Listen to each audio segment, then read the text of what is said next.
Ever noticed how some pages just fit together?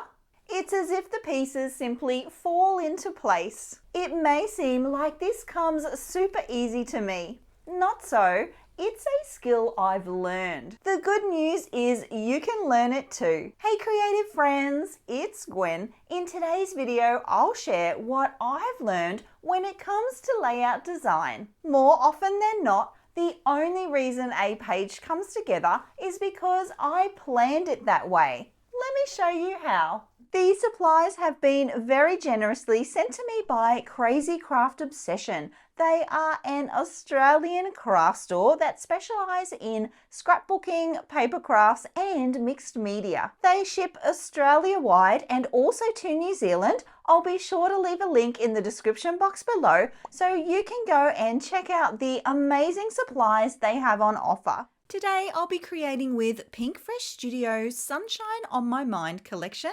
It's a beautiful summer themed line and I'm going to document this photo of my daughter taken many years ago. So as always, I have started the layout with a plan and I want to share a lot more about that as we go along today. So at this point, I do not know what kind of background I want to create with. I did have a plan to not use just a white background for this layout.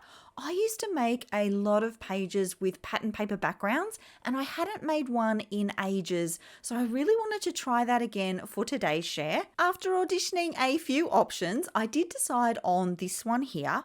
What I am trying to explain here is that I need to trim this one down. It's going to be my background piece of paper, so I need to trim it down, and normally I would just trim off two sides, but that's going to throw out the balance of this print. So I actually have to trim off a smaller amount of all four sides. I've mentioned before how scrapbooking to me can be like a bit of a chess game. You do have to be thinking a couple of moves ahead when you're making decisions. I've also used pattern paper for the frame for my layout, and I'm going to use that same pattern paper to mount my photo. Now that's a bit of a hack. It's a super easy way to get a consistent feel for your layout without even thinking about it. So if you're ever unsure what kind of photo mat to put on your photo, match the mat of your photo to the border of your layout. Now the other plan I had for this layout was to ensure that I used a couple of pieces from the Tags and Journal ephemera pack. It's a pack that does have quite a few large elements in it, so if you're not purposeful about using them, you can get stuck with them. Many of the Pink Fresh Studio collections have this pack, and I love it. But I found that if I'm not purposeful in using it, I will get to the end of the collection and have leftover pieces. So it does come back to planning, and I know that because they're larger pieces, I need to find a home for them very early on in my design process. You may have noticed that right in the beginning, before I had even chosen my pattern papers, I had a plan for this envelope, the tag there, and my photo. They are going to form the foundation of the layout, and I'm actually going to build out my embellishment clusters from there. I now need to plan out the position of everything in relation to these arrows on the background. I'm thinking a couple of steps ahead here, and I know I want to add quite a large title. This collection did come with some really fun large alpha puffy stickers, and I want to use them for this page. I felt that having the arrows run horizontally would be a better fit for a longer title than having them run vertically.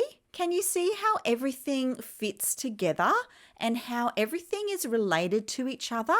That's why I call it a chess game. I've also used the analogy of a puzzle.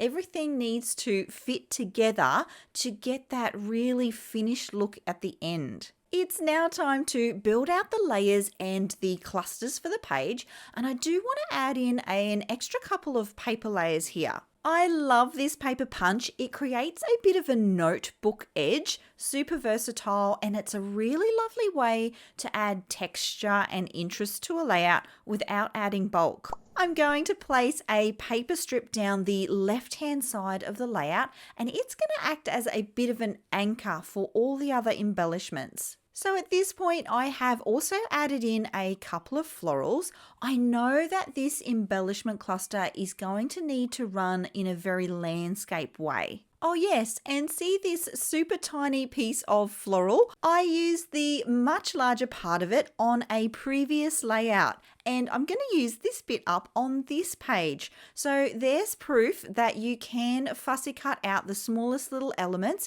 and add them into your clusters. So at this point, my cluster felt a little bit too vertical and I needed a way to extend it out more to the right. I do have a plan for that, and it is this piece of pattern paper that I am going to extend out to the right. You'll notice that I've also used that notepad punch down the left-hand edge there.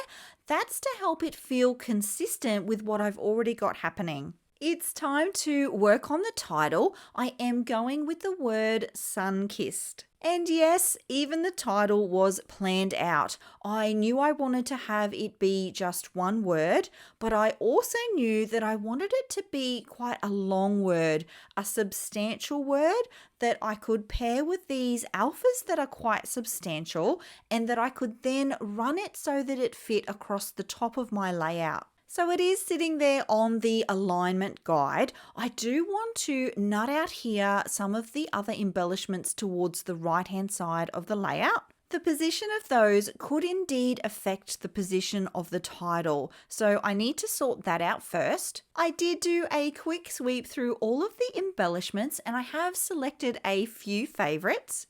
And my main goal at the moment is to fill in the empty space there from that block of pattern paper. So it still feels very embellishment heavy on the left and quite empty on the right. So I do want to blend that all together as if it was all meant to be. I did find a very thin, long, skinny sticker, that pink one there.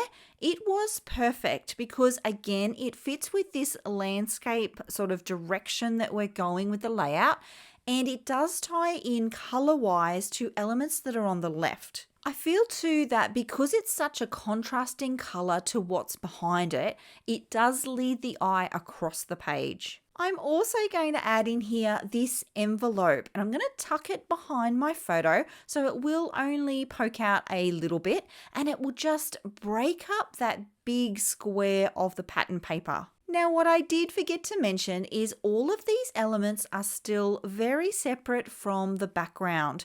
This is still one big piece that I can slide around and manipulate as I like, and this is the reason why I've done it that way. I knew when I first placed it that that piece of pattern paper was too long.